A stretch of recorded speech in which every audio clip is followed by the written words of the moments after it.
Hello student, welcome to the classes. आज हम आपको बताएंगे इक्विलिब्रियम में लेक्चर 2। तो लेक्चर 2 में हम आपको एक्टिव मास बताएंगे। अगर आपने लेक्चर 1 नहीं देखा तो आप हमारे चैनल एरर क्लासेस के प्ले लिस्ट में जाकर देख सकते हैं। लेक्चर 1 में हमने आपको क्या बताया था? इक्विलिब्रियम के बारे में बताया था। हमने टाइप ऑफ रिएक्शन बताई थी। इक्विलिब्रियम बताया था कि रेट ऑफ फॉरवर्ड रिएक्शन और rate of backward reaction equal होती है एट द इक्विलिब्रियम। और उससे रिलेटेड जितने भी इम्पोर्टेंट पॉइंट्स है वो सब हम आपको बता चुके हैं। ग्राफ वगैरह बताए थे इक्विलिब्रियम पर। तो यहाँ पर हम लोग स्टडी करेंगे एक्टिव मास, जिसमें लॉ ऑफ मास एक्शन आएगा। ओके, तो यहाँ पर जो एक्टिव मास है वो देखिए। एक्टिव मास जो है वो एक्सप्रेस्ड होते हैं टू टर्म्स में। कौन कौन से टर्म्स है एक्टिव मास की? मोलर कंसंट्रेशन और पार्शियल प्रेशर।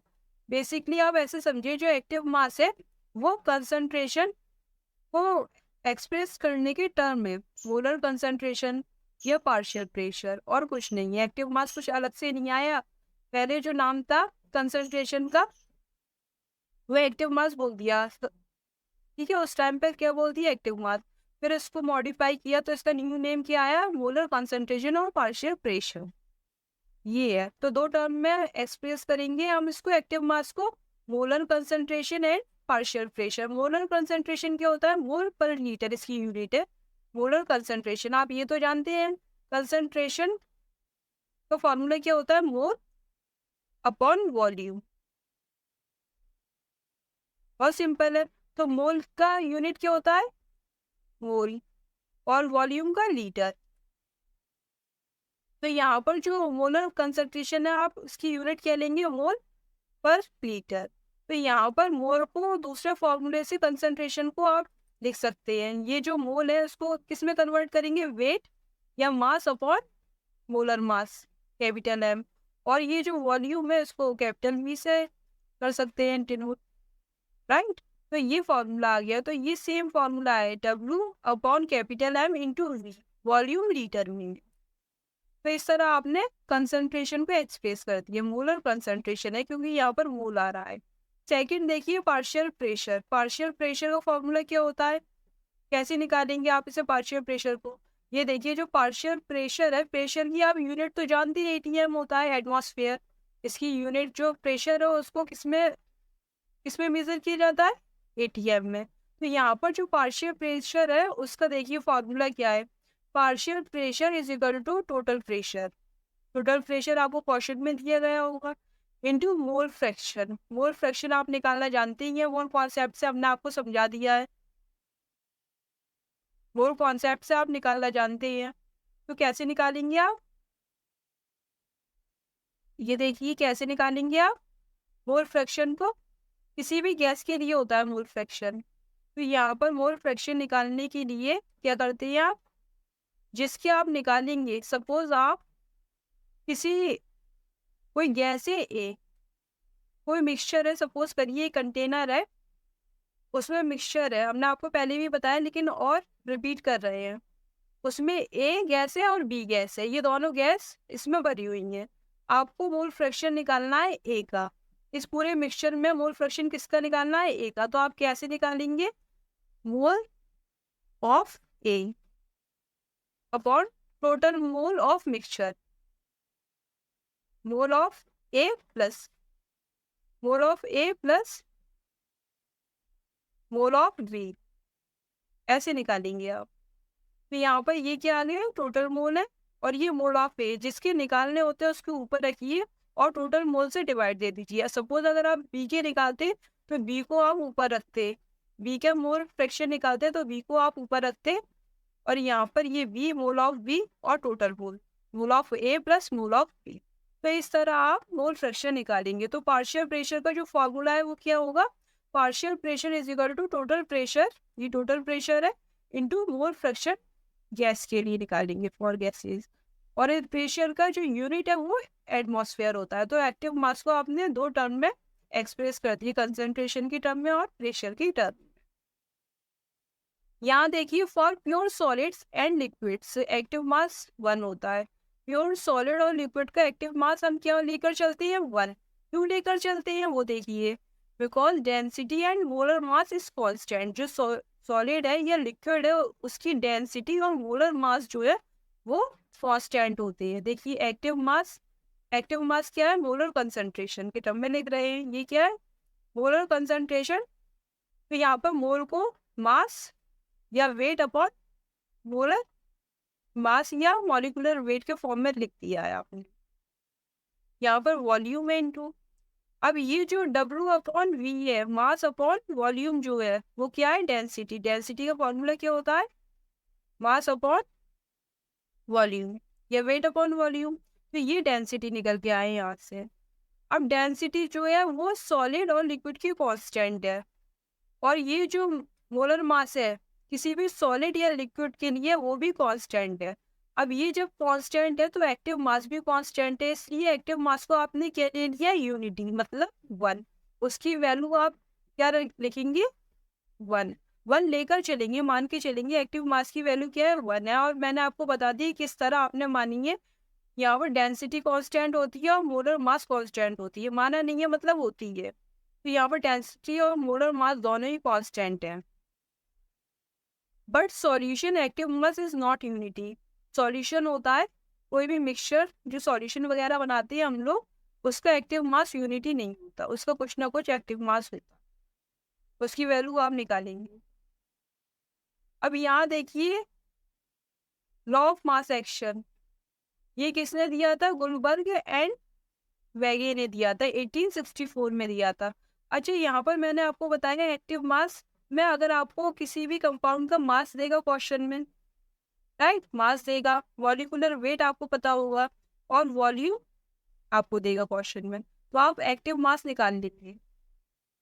तो यहाँ पर सपोज यहाँ पर आपको दिया किसी भी सब्सटेंस का एक्टिव मास दिया,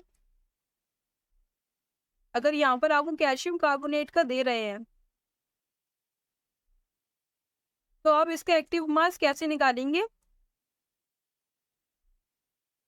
अगर ये 1 ग्राम है, कैल्शियम कार्बोनेट कितनी है, 1 ग्राम है, वॉल्यूम इसका 100 ml वॉल्यूम, और मास 1 ग्राम, और कैल्शियम कार्बोनेट का जो मोलर मास या मॉलिक्यूलर वेट कितना होता है, मोलर मास होता है इसका 100 ग्राम, राइट। तो एक्टिव मास इसका कैसे निकालेंगे, weight upon molar mass into volume. तो यहाँ पर वैल्यू रखेंगे आप 1 इंटू, यहाँ पर मोलर मास जो है वो कितना है 100, और वॉल्यूम कितना दिया है 100 ml दिया है यहाँ पर, और हमें लीटर में रखना है तो 0.1 लीटर में रख दिया। तो ये जो वैल्यू आ रही है वो क्या निकल के आ रही है, एक्टिव मास की, एक्टिव मास की वैल्यू निकल कर आ रही है ये कैल्शियम कार्बोनेट की। कैल्शियम कार्बोनेट कैसा होता है, सॉलिड होता है या लिक्विड होता है कैल्शियम कार्बोनेट। कैल्शियम कार्बोनेट जो है ये तो आप जानते हैं लाइमस्टोन है, कैल्शियम कार्बोनेट सॉलिड होता है, पत्थर होता है ना, ये स्टोन होता है, तो ये कैसा होता है, सॉलिड होता है। तो ये जो वैल्यू है वो गलत है। डायरेक्ट एक्टिव मास जो होता है कैल्शियम कार्बोनेट का वो क्या होता है 1। ये मैंने आपको बताया कि एक्टिव मास कैल्शियम कार्बोनेट जो कि एक सॉलिड है उसका क्या है 1। क्वेश्चन में आपको ये थोड़ी ना देगा कि क्या कैल्शियम कार्बोनेट सॉलिड है लिक्विड है, ये तो आपको पता होगा अपनी नॉलेज से। तो आपको क्वेश्चन यहाँ पर ये अगर इस तरह निकाला तो ये पूरा गलत हो जाएगा, तो आप याद रखिए ये 1 होता है, राइट। अब देखिए, अब आते हैं हम लोग मास एक्शन पे, लॉ ऑफ मास एक्शन। तो यहाँ देखिए ये दिया था गुलबर्ग एंड वेगे ने, कब दिया था 1864 में दिया था। इस लॉ के अकॉर्डिंग क्या होता है, the rate of a chemical reaction is directly proportional to the product of active masses of the reacting substance raise to power equal to the stoichiometric coefficient in the balanced chemical equation. अच्छा, जब भी हम लोग बात करेंगे वो किसकी बात करेंगे, कि बैलेंस्ड केमिकल इक्वेशन की बात करेंगे। पहले चेक कर लेंगे जो हमारी केमिकल इक्वेशन दी है वो बैलेंस्ड है या नहीं है, अगर नहीं है तो उसे बैलेंस्ड कर लेंगे, फिर हम ये लॉ को अप्लाई करेंगे। उससे पहले मैंने आपको मूल कॉन्सेप्ट में भी बताया था कि जब भी हम स्टोइचोमेट्री के क्वेश्चन करेंगे, प्रॉब्लम्स करेंगे, तो उसमें क्या देखेंगे, बैलेंस्ड केमिकल रिएक्शन देखेंगे, अगर नहीं है तो हम उसे बैलेंस्ड कर लेंगे, अगर अनबैलेंस्ड पे लगाएंगे तो क्वेश्चन हमारा गलत हो जाएगा। यहाँ देखिए किस तरह अप्लाई हो रहा है ये रिएक्शन है, ए प्लस बी और ये रिवर्सिबल रिएक्शन है सी प्लस डी। यहाँ पर ये जो है ये क्या है, कोफिशिएंट, स्टैच्यूमेट्रिक कोफिशिएंट है ये। तो यहाँ पर ये जो स्टैच्यूमेट्रिक कोफिशिएंट है ये ए बी सी डी, इसको पावर बना लेंगे। कैसे बनाएंगे वो देखिए। Rate of forward reaction, rate of forward reaction जब हम लिखेंगे तो कैसे लिखेंगे, ये आर एफ है, रिएक्टेंट लिखेंगे हम ए बी, ये रिएक्टेंट है ए बी, ए के ऊपर स्मॉल ए कैपिटल बी के ऊपर स्मॉल बी, इसका जो कोफिशिएंट है उसको पावर बना दिया। ये लिखा हुआ है यहाँ पर, active mass of the reactive substance raise to power equal to the stoichiometric coefficient. अब यहाँ पर आर एफ में जब प्रोपोर्शनलिटी का साइन हटाया तो यहाँ पर के एफ आ गया, के एफ आया, ये capital A small A capital B small B, इस तरह लिखा हुआ है ये। तो यहाँ देखिए जब हम रेट ऑफ बैकवर्ड रिएक्शन लिख रहे हैं, यहाँ पर हमने इस तरह रिएक्शन लिखी, इस तरह गए, तो ये वाला रिएक्टेंट था, तो रेट में ए और बी आया। जब हम क्वेश्चन करेंगे, सॉरी, जब हम रेट ऑफ बैकवर्ड रिएक्शन लिखेंगे तो यहाँ पर इस तरफ जाएंगे, उस टाइम ये रिएक्टेंट हो गया, सी तो बन रहा है A and B, C D C तो बन रहा है ए एंड बी, तो ये जो सी और डी है इसको लिखेंगे। तो यहाँ पर इसी तरह लिखा है, रेट ऑफ बैकवर्ड रिएक्शन में सी लिखा है और डी लिखा है आपने, और पावर बना दी है जो इसके स्टैच्यूमेट्रिक कोफिशिएंट है सी एंड डी। अब ये जब प्रोपोर्शनलिटी का साइन हटेगा तो के बी आ जाएगा, और यहाँ पर वैसे ही लिख देंगे। तो के एफ एंड के बी क्या है, इज रेट कांस्टेंट, ये क्या है, रेट कांस्टेंट है, ये रेट कांस्टेंट है फॉरवर्ड रिएक्शन के लिए, और ये रेट कांस्टेंट है बैकवर्ड रिएक्शन के लिए, के एफ एंड के बी। तो यहाँ पर रेस्पेक्टिवली ये एट इक्विलिब्रियम, जब इक्विलिब्रियम आएगा तो आपको ये तो पता है, जब भी कभी इक्विलिब्रियम आता है तो rate of forward reaction equal होती है रेट ऑफ बैकवर्ड रिएक्शन की, ये तो आपको पता है, मैंने लेक्चर 1 में आपको एक्सप्लेन कर दिया। तो यहाँ पर at equilibrium rate of forward reaction और रेट ऑफ बैकवर्ड रिएक्शन जो है वह इक्वल कर दी। अब यहाँ पर आर एफ की वैल्यू हमने ये निकाली थी, ये पुट कर दी के एफ ए पर पावर स्मॉल ए और बी पर पावर स्मॉल बी, इसको इक्वल कर दिया के बी के सी एंड डी, इस तरह कर दिया। स्मॉल सी पावर है और कैपिटल डी पर जो पावर है वो स्मॉल डी है, इस तरह इक्वल कर दिया। अब देखिए यहाँ से के एफ अपॉन के बी निकल के आया, किस तरह होगा ये देखिए, यहाँ पर एक्सप्लेन कर दूँ, R F is equal to R B है। अब यहाँ पर जो फॉरवर्ड रिएक्शन है उसकी थी के एफ, और यहाँ पर ए पे पावर ए बी पे पावर बी, यहाँ पर के बी है, सी पे पावर सी एंड डी पे पावर डी, ये आ गया इक्वल। अब हम लोग क्या करेंगे, के एफ एंड के बी को अलग कर लेंगे, यहाँ पर के एफ है अपॉन ये के बी है,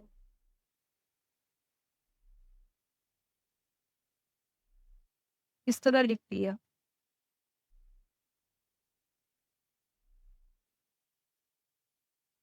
अब यहाँ पर के एफ अपॉन के बी किसके इक्वल होता है, के इक्विलिब्रियम के इक्वल होता है। ये इक्विलिब्रियम जो होता है वो किसके इक्वल होता है, के एफ और के बी के इक्वल होता है।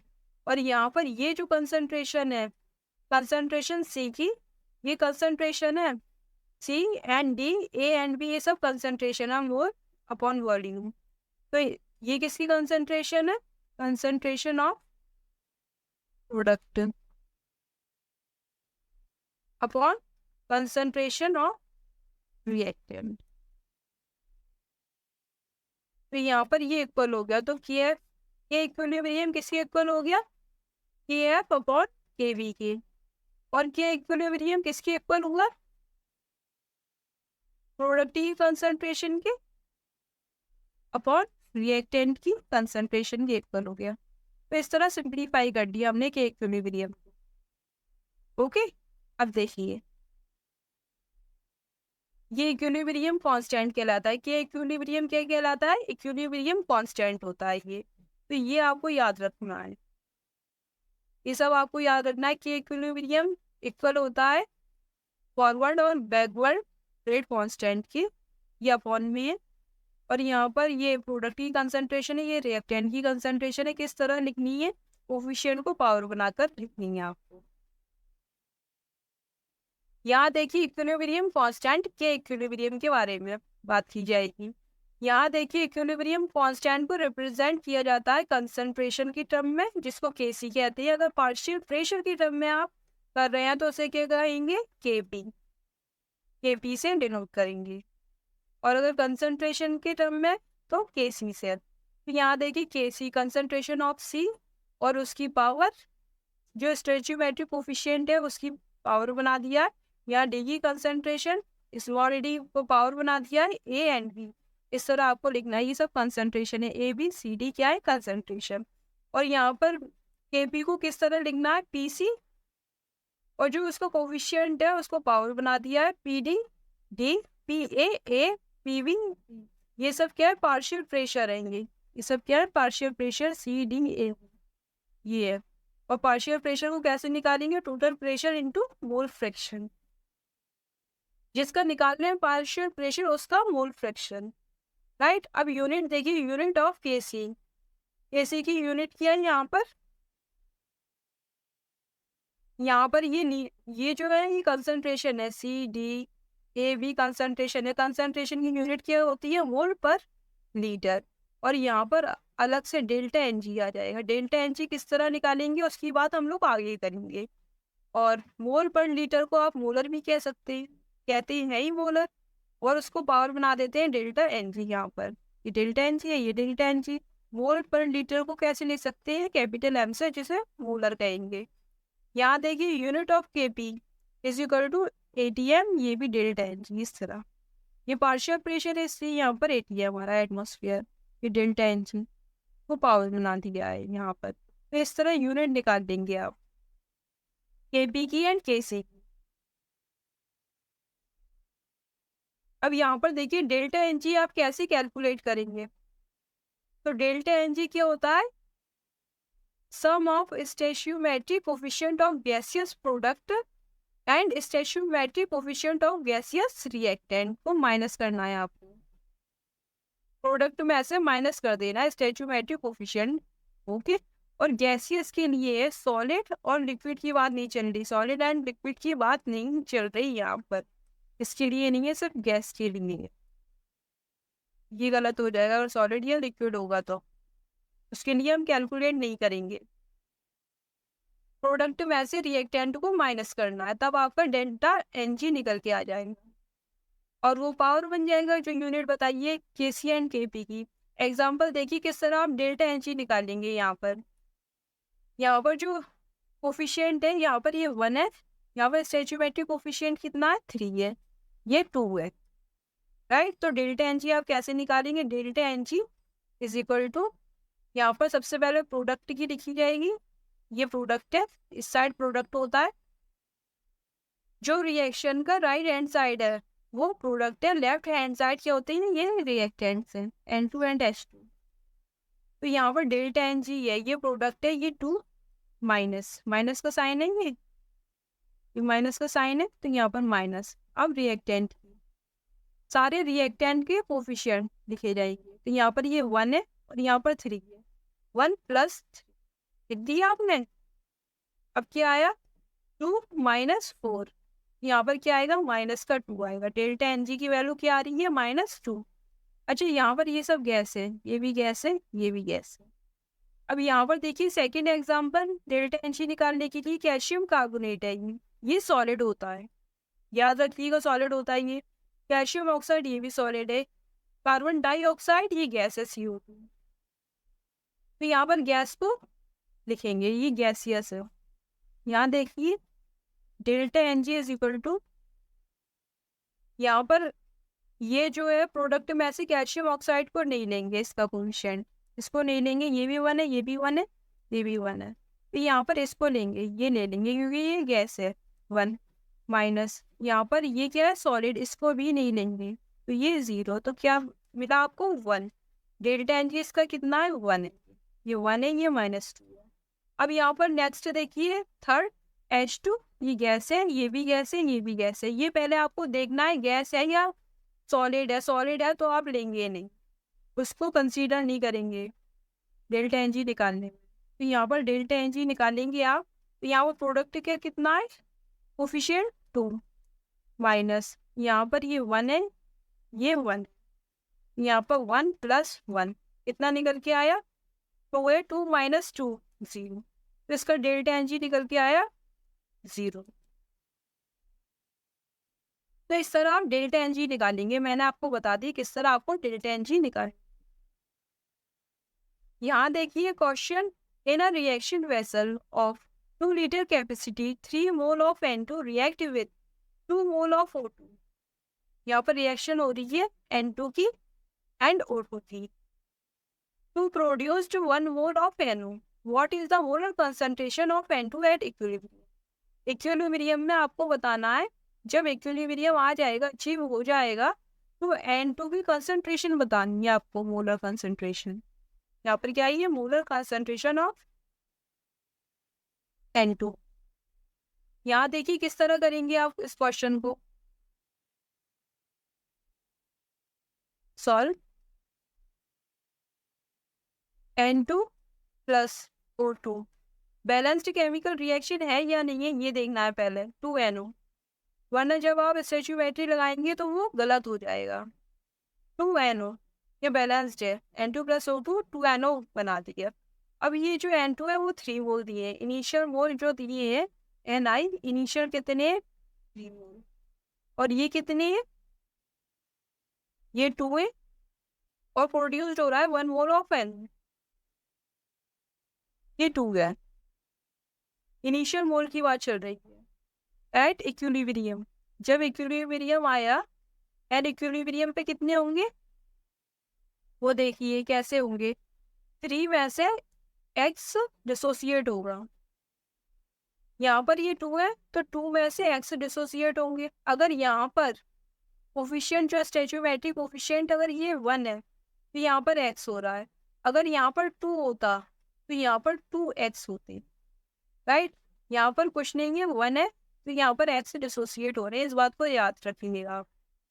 अब यहाँ देखिए 2 - x, यहाँ पर कितने बने, यहाँ पर 1 रिएक्ट करके 2 बना रहे हैं, तो यहाँ पर x डिसोसिएट कर 2x बनाएंगे। कोई प्रॉब्लम है, कोई प्रॉब्लम नहीं होना चाहिए आपको। क्यों, क्योंकि यहाँ पर 1 और 1 रिएक्ट करके 2 बना रहे हैं, तो यहाँ पर x और x डिसोसिएट होकर यहाँ पर कितने बनाएंगे, 2x बनाएंगे, क्योंकि यहाँ पर जो कोफिशिएंट है वो 2 है, इसलिए यहाँ पर 2 आ रहा है। अगर यहाँ पर 1 होता तो यहाँ पर सिर्फ x ही आता, अगर यहाँ पर 2 की जगह 1 होता तो यहाँ पर 2x बना रहे हैं। अब क्वेश्चन में देखिए आपसे क्या कह रहा है, इक्विलिब्रियम पर प्रोड्यूस्ड हो रहे हैं 1 मोल ऑफ NO, तो यहाँ पर 2x किसके इक्वल हो गए, 1 के। तो x की वैल्यू कितनी आई, 1/2 निकल कर आई। अब आप इसको 1/2, x की जगह 1/2 रखेंगे, 1/2, यहाँ पर 2 है, 1/2, यहाँ पर 2 × 1/2। अब हमसे बात की जा रही है molar concentration of N2, equilibrium पर बतानी है। तो ये जो कंसंट्रेशन आ रही है वो इक्विलिब्रियम की तो बात चल रही है, ये तो इनिशियल मोल थे। यहाँ पर क्या है, इक्विलिब्रियम पर मोल की बात चल रही है। कंसंट्रेशन हम लोग बाद में निकालेंगे वॉल्यूम का डिवाइड करके। तो यहाँ पर कितने आ रहे हैं N2 की, 2 × 3, 6 में से 1 गया, 5/2, तो ये मोल निकल के आ रहे हैं एट इक्विलिब्रियम, एन मोल्स निकल के आ रहे हैं इक्विलिब्रियम पे। अब आपको मोलर कंसंट्रेशन निकालनी है N2 की, molar concentration of N2 at equilibrium. तो यहाँ पर ये मोल्स आएंगे, इस मोल को रखेंगे, मोल अपॉन वॉल्यूम होता है। वॉल्यूम कितनी है, 2 लीटर कैपेसिटी थी वेसल की, तो कितना निकल के आया, 5/4। 5/4 को आप सिंप्लीफाई करेंगे तो कितना निकल के आएगा, 1.25, ये आएगा आपका आंसर 1.25। यहाँ देखिए ये ऑप्शन ए जो है वो आपका राइट ऑप्शन हो। ये जो है 1.25 करेक्ट ऑप्शन है। तो आप समझिए किस तरह आपने निकाला। यहाँ पर सबसे पहले आपने इनिशियल मोल लिख लिए। जब आपने इनिशियल मोल लिखे यहाँ पर, फिर आपने क्या किया, डिसोसिएट करे। भाई डिसोसिएट तो होंगे N2 और O2, अगर डिसोसिएट नहीं होगा तो NO कैसे बनेगा। तो हमने मान के चले हम लोग क्या चले, एक्स मोल डिसोसिएट हुए। यहाँ पर भी एक्स मोल डिसोसिएट हुए इक्विलिब्रियम पर। जब इक्विलिब्रियम आया तो एक्स मोल डिसोसिएट हुए, इसके भी एक्स मोल डिसोसिएट हुए। यहाँ पर 2x बना, क्योंकि यहाँ पर जो कोफिशिएंट है वो 2 है, यहाँ पर 1 था, इसलिए x है। 1x 1 into X is equal to x। अगर यहाँ पर 2 होता तो 2x होते, अगर 3 होता तो 3x होते। ओके, इसी तरह यहाँ पर कोफिशिएंट 1 था तो यहाँ पर भी 1x आए। अगर 2 होते तो 2x आते, 3x होता तो 3x आते, इसी तरह होता। राइट, कोई दिक्कत नहीं होना चाहिए। और फिर बाद में इक्विलिब्रियम पर हमने मोल्स निकाल ली है, एक्स की वैल्यू निकाल ली। एक्स की वैल्यू में 2x की वैल्यू हमें दी थी क्वेश्चन में 1 प्रोड्यूस्ड हुए, वहां से हमने एक्स की वैल्यू निकाल ली। एक्स की वैल्यू को यहाँ पर पुट कर दिया 1/2, तो इससे 5/2 निकल कर आए। 5/2 जो है वो इक्विलिब्रियम पर मोल है। ये क्या है, इक्विलिब्रियम पर मोल है। अब इसको वॉल्यूम से डिवाइड कर दिया तो मोलर कंसंट्रेशन ऑफ N2 आ गई है। आंसर निकल आया हमारा। Answer is correct answer. यहाँ पर option A is correct answer है। तो यहाँ पर देखिए क्वेश्चन है इन द रिएक्शन, दूसरा क्वेश्चन देखिए, in the reaction A plus B C plus D मिल रहा है, जिससे आपको the initial concentration of A is double, A is double the initial concentration of B। Initial concentration A की double है B से। At equilibrium the concentration of B was found to be 1/3। अब जो कंसंट्रेशन है equilibrium पर B की वो 1/3 हो गई कंसंट्रेशन ऑफ C की। The value of equilibrium constant Kc। तो Kc की वैल्यू आप कैसे निकालेंगे, देखिए आप इसको सॉल्व करें।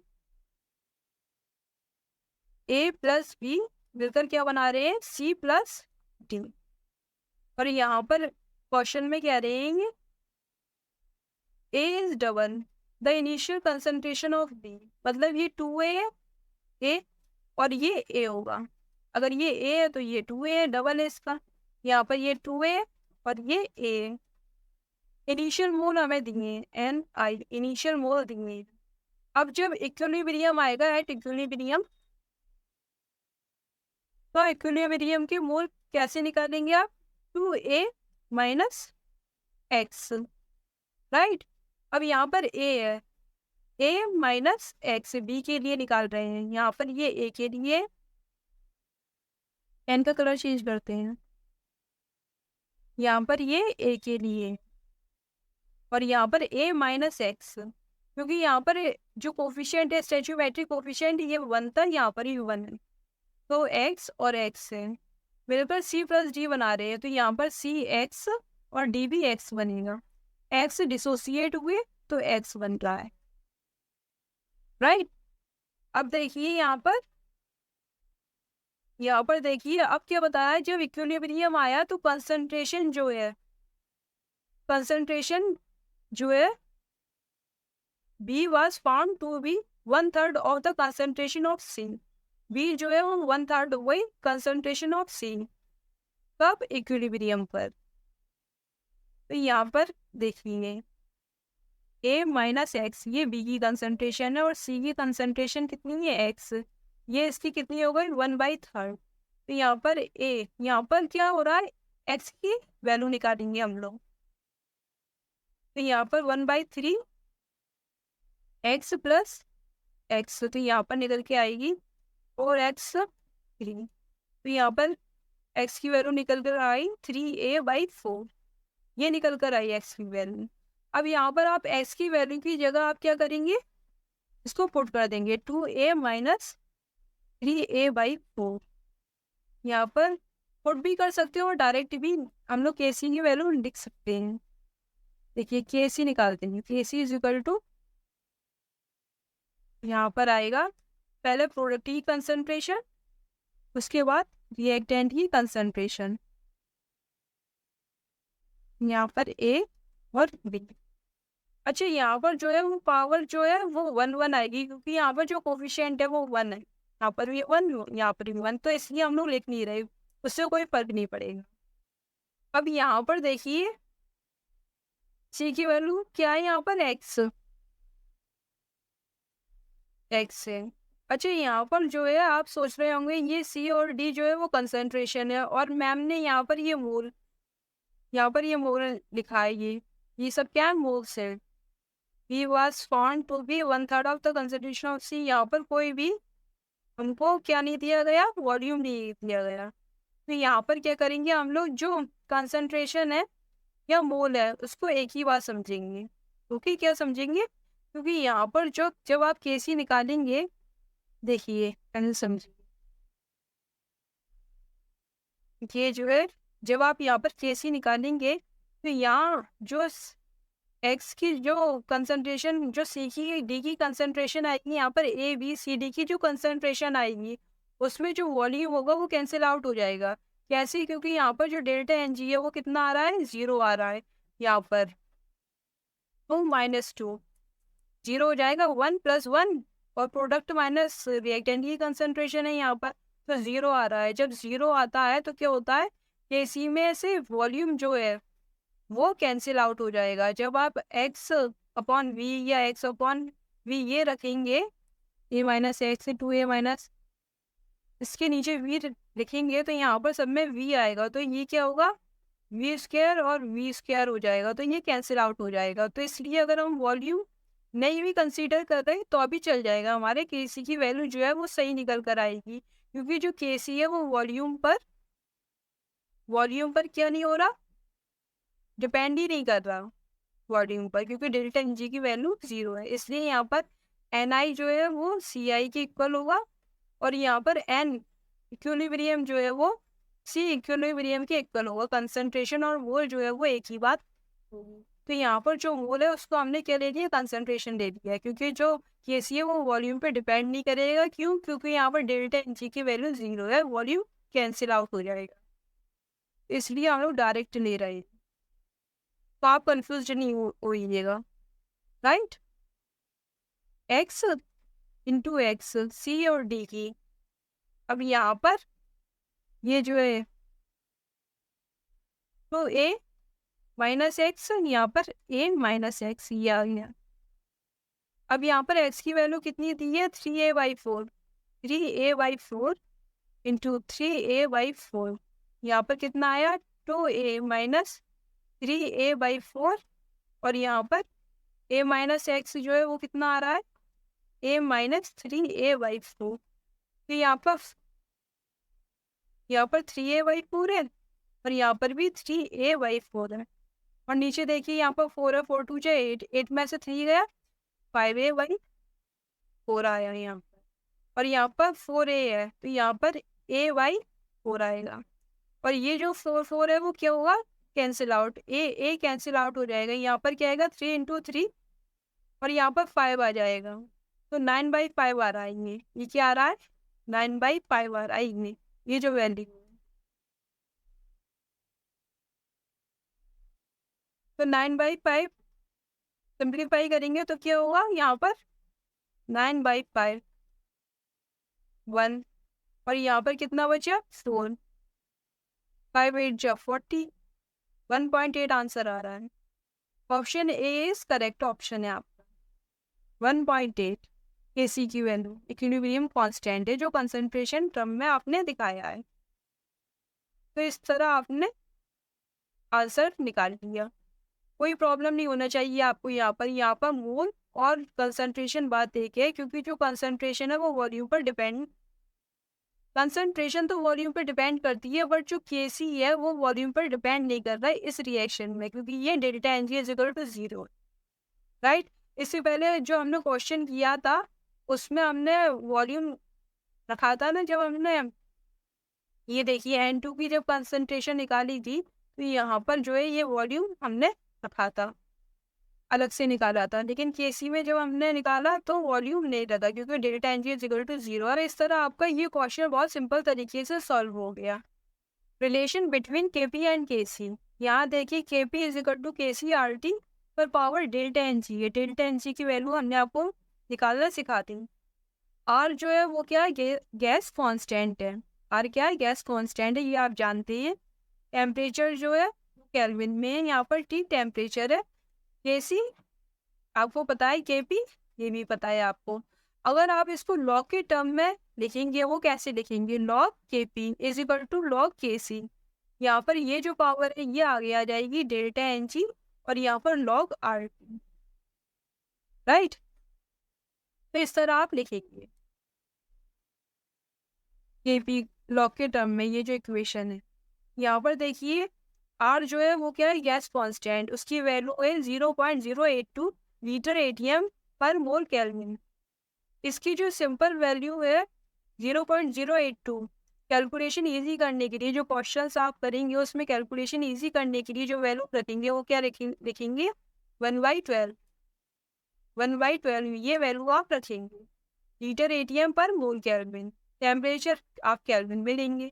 यहाँ देखिए delta N G is equal to 0 या delta N G is greater than 0 या ये सब, ये देखिए कैसे होगा। अगर डेल्टा एन जी जब हमने आपको बताया था निकालना तो उसमें -2 आ रहा था डेल्टा एन जी की वैल्यू किसी रिएक्शन के लिए, किसी के लिए 0 आ रही थी, किसी के लिए 1 आ रही थी, ये आपको निकालना सिखाया था। तो यहाँ पर डेल्टा एन जी की वैल्यू -2, 1, 0 कुछ भी हो सकती है। तो इस तरह जब डेल्टा एन जी की वैल्यू आप निकालेंगे, डेल्टा एन जी जो है वो 0 से बड़ा होगा तो इसका मतलब वो पॉजिटिव होगा।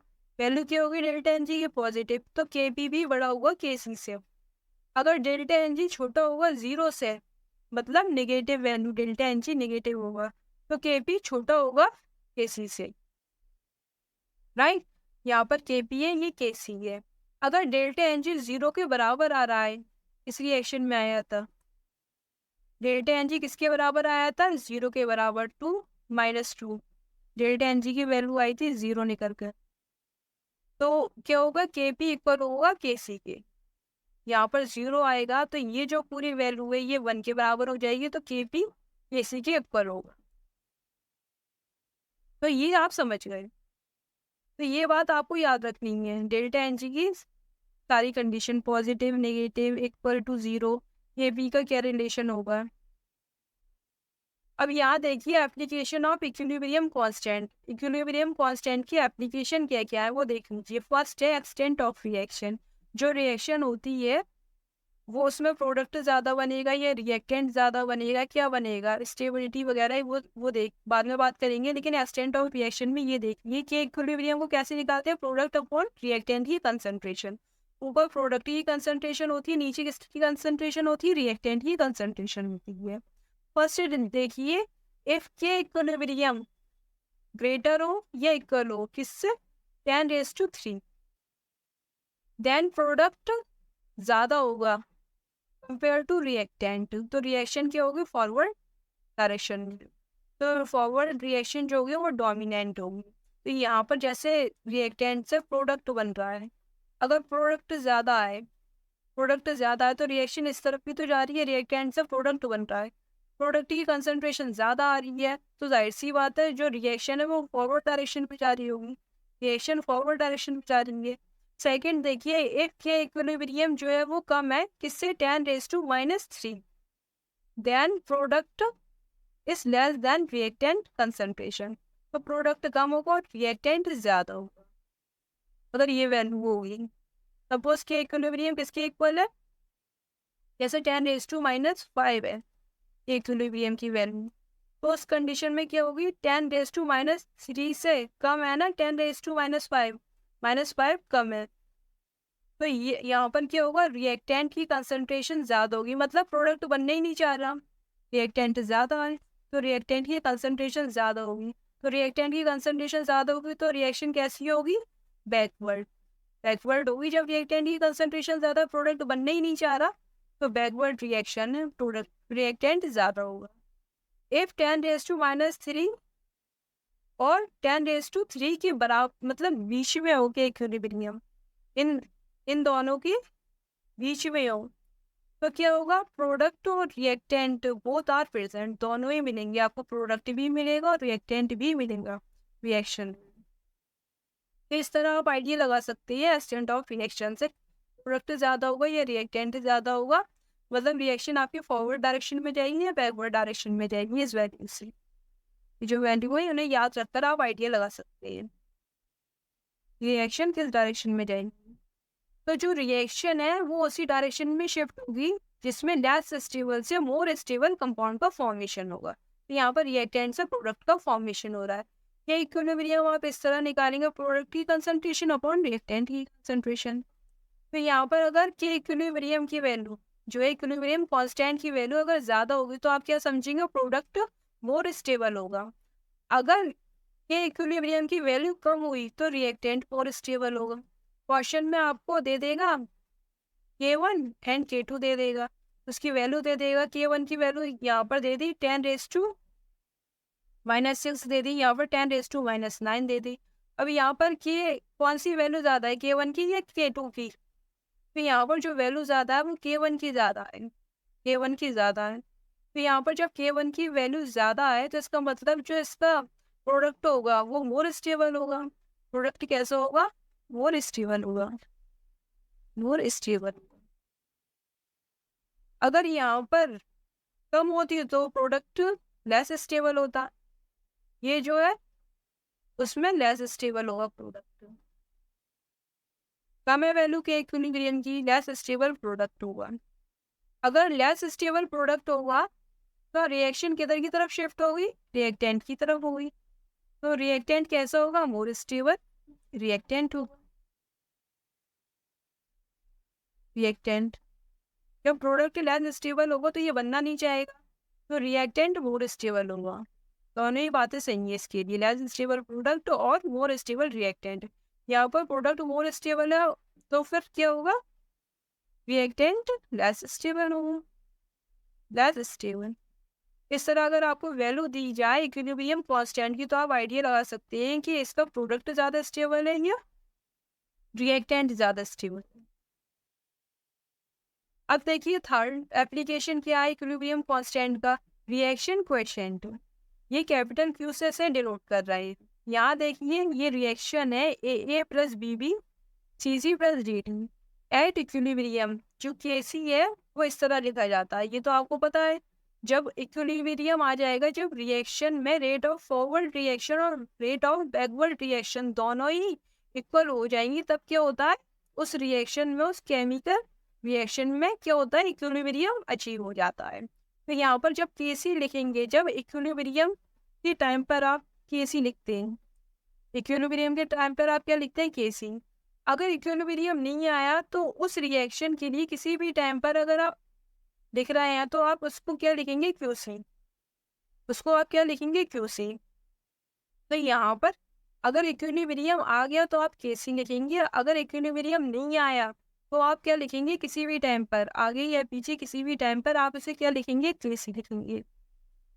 तो यहाँ पर वैल्यू दोनों की सेम होती है, जो एक्सप्रेशन है दोनों का सेम होता है। क्वेश्चन में जो वैल्यू दी जाएगी आपको वो अलग अलग दी जाएगी, एक्सप्रेशन दोनों का सेम है।